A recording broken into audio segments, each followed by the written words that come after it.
One of the arguments in favor of markets is that they're supposed to provide for individual choice. Exactly. So they're kind of democratic. They allow everyone to choose. It's quite the opposite. Yeah. Markets radically restrict choice in very important ways. Yeah. So let's be concrete. I have to get home tonight, right? The market does offer me a choice between a Toyota and a Chevrolet. It does not offer me a choice between a car and a subway. That would be better for me, would be better for my grandchildren, it helps save the environment and so on, but that's not a choice available in the market. Markets sharply restrict choices to individual consumption. For one, that has many negative aspects to it, quite apart from externalities. For one thing, it means that lots of choices just aren't available. The choices that an individual might prefer, and say I would prefer. But furthermore, it kind of exaggerates the most negative aspects of human potentiality.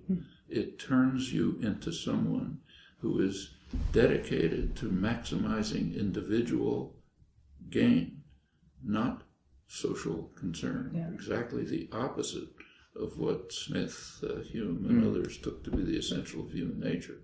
That's intrinsic to markets. Yeah. Quite apart from that comes the question of externalities, which by now are species destroying. Yeah.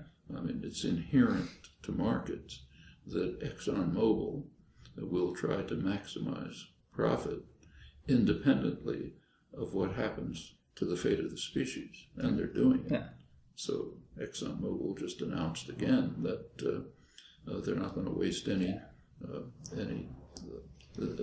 they're not going to waste any resources on the marginal profit that you might get from sustainable energy. They're going to try to extract all the fossil fuel they can with new technology, and there'll be huge profits and so on.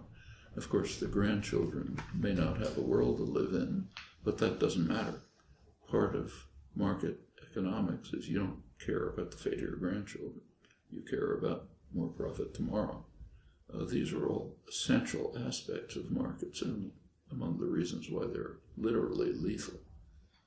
Destructive to the individual because of the sharp restriction of choice to individual gain.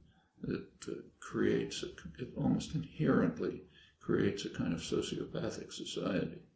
It maximizes the sociopathic elements of human relations and even individual psychology, and it's also just completely unsustainable. Actually, take a look at history. There are a few cases where markets were in fact actually functioned. One of them is the Third World.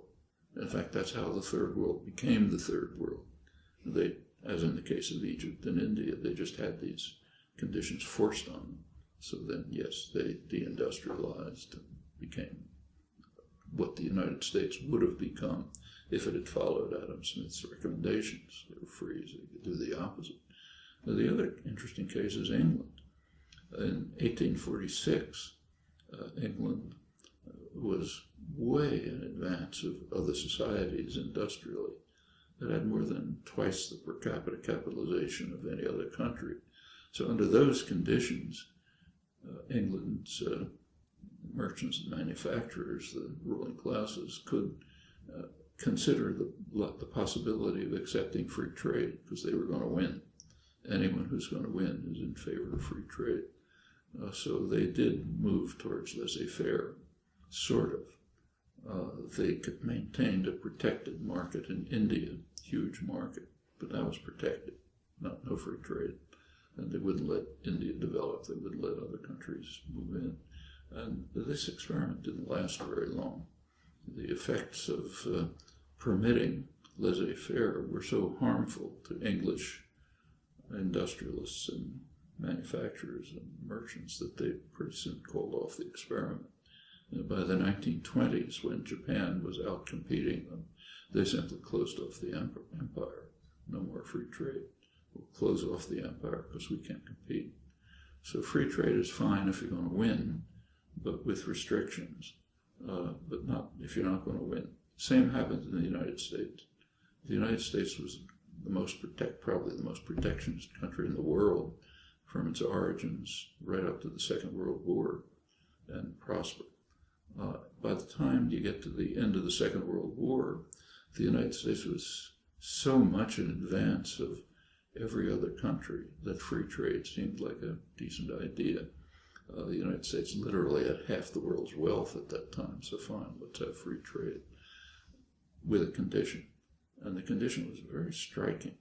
So, for example, in February 1945, the United States called a hemispheric conference in Mexico. So all the countries came, and the United States essentially dictated an economic charter for the Americas, which was opposed to economic nationalism in all its forms.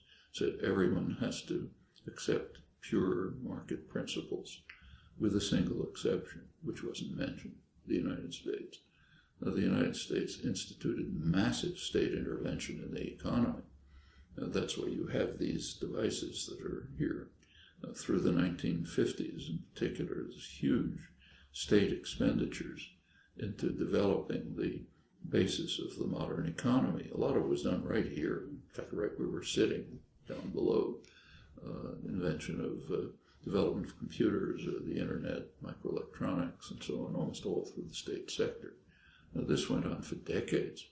But that's kind of an exception. You don't talk about that. So no economic nationalism for anyone else, but a lot of economic nationalism for us. We make sure that we'll have a powerful interventionist state that ensures profit for the future. And it's still happening. Just walk around this neighborhood and take a look at the buildings. You have Novartis, genetic engineering, all the big commercial companies, multinationals. Why are they here? Because they're feeding off of the research that's done through state funding, primarily state funding in the research, in the main research laboratories and university laboratories.